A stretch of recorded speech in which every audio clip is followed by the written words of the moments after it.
સ્વામી તારા રૂપે આજ શ્રીજી મળ્યા, પ્રમુખ સ્વામીના રૂપે આજ શ્રીજી મળ્યા. તમને એકવાર સજા થઈ પછી એ જ ગુના માટે 8-10 વખત સજા થાય. તમે કરો છો જાતે જ સજા કરો.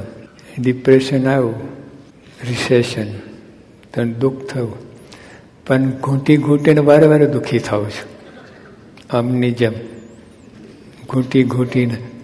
હવે આટલી મિલકત છે, મિલિયન્સ ઓફ ડોલર, પણ 8મી પેઢી કરે ઘૂંટી ઘૂંટી ઘૂંટીને વધારે દુઃખી થાય. 8-10 વખત સજા ભોગવી. બધું પડતું મૂકીને આપણે સ્થિર થાવ, ધીર થાવ, અને આ વસ્તુ મળી છે એના ઉપર જાઓ.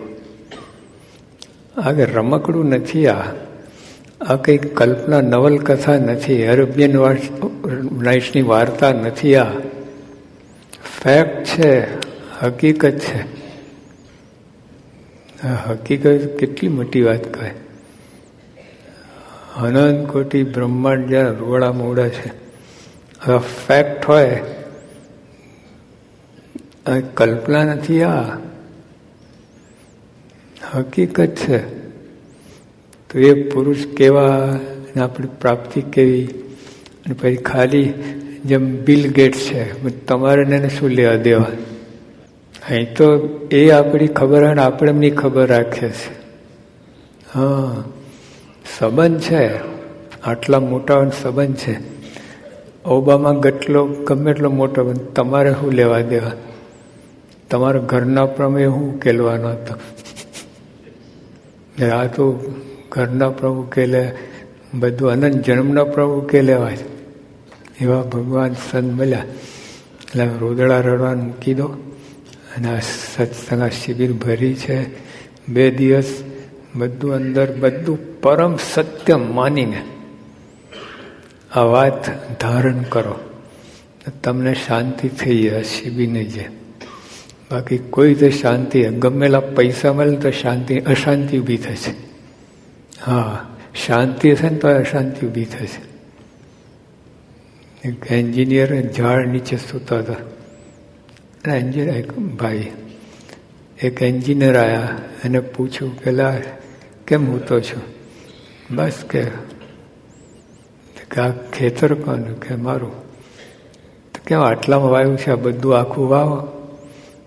તો કેમ, કે વધુ પૈસા મળે, પછી વધુ જમીન લઈએ, પછી વધુ ખેતી કરીએ, પછી વધુ પૈસા આવે, મકાન બાંધીએ, પછી આરામ કરીએ.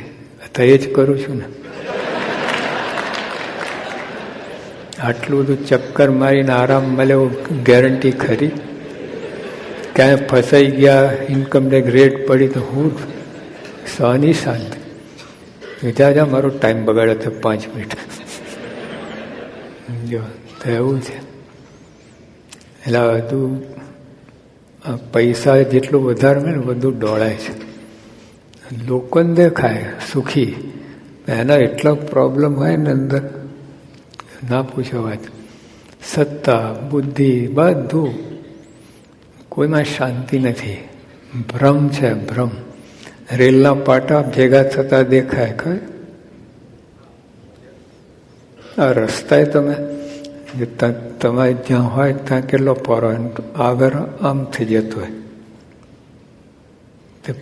ભેગા થાય છે પાટા? નહીં થતા, પણ દેખાયા કરે. અમદાવાદથી મુંબઈ સુધી ચાલ્યા જ જાઓ પાટા વચ્ચે, દેખાયા કરે ભેગા ભેગા ભેગા, પણ તમે જેમ જેમ જાઓ ખુલતા જાય. એમાં બધું એવું છે. આ જગતમાં સુખ છે નહીં, દેખાયા કરે છે, ભ્રમજાળ છે. સાચું તો આ સત્સંગની અંદર, એમાં આ પ્રાપ્તિ જે થઈ ને એની વાત. જો શાંતિ 5 પ્રકાર છે. એક તો અશાંતિ. આખી દુનિયા અશાંતિમાં ડૂબેલી છે. હા, આખી દુનિયા ડૂબેલી, ખબર નથી ને. 2 જણ તણાતા હોય ને પૂરમાં, તો ડિસ્ટન્સ સરખું રહે. ત્રીજો એને ખબર પડે કે આ બે ગયા, બે ઉપડ્યા. લો હવે આ લોકોને ખબર પડે, આપણને ક્યાંથી ખબર પડે? એટલે જે આ લોકના એને કોઈની સાયદી લેવા જવાની જરૂર નથી, પ્રૂફ કે એની સલાહ લેવા જવાની જરૂર નથી. આમની સલાહ લો શાંતિ માટે. તો અશાંતિ એમાં બધા ડૂબેલા છે. અમે સુરત ગયા હતા, એક ભાઈને ત્યાં પધરામણી જઈને હતા. બહુ ખાનદાન કુટુંબ, બહુ મોટું કુટુંબ. એમના બાપ દાદાને સરસ મકાન હતું. એવું જ એમને બીજું નવું બનાવેલું. 80 લાખનું ફર્નિચર. આ દેશમાં 80 લાખનું ફર્નિચર ઘરમાં હોય બહુ જુદી વાત કહેવાય. પછી અમે ફૂલ નાખ્યા બધા ઘરમાં. પછી ભાઈ કહે કે સ્વામી એ ખાનગી કરી છે. વાહ! પહેલું જ વાક્ય શું બોલ્યા કે શાંતિ નથી. આ બધું આ ફર્નિચર, આ મકાન બાજુમાં, એ બધું છે, શાંતિ નથી. જો તો ખાલી એમને કહ્યું તો અહીં બધા બેઠા તમે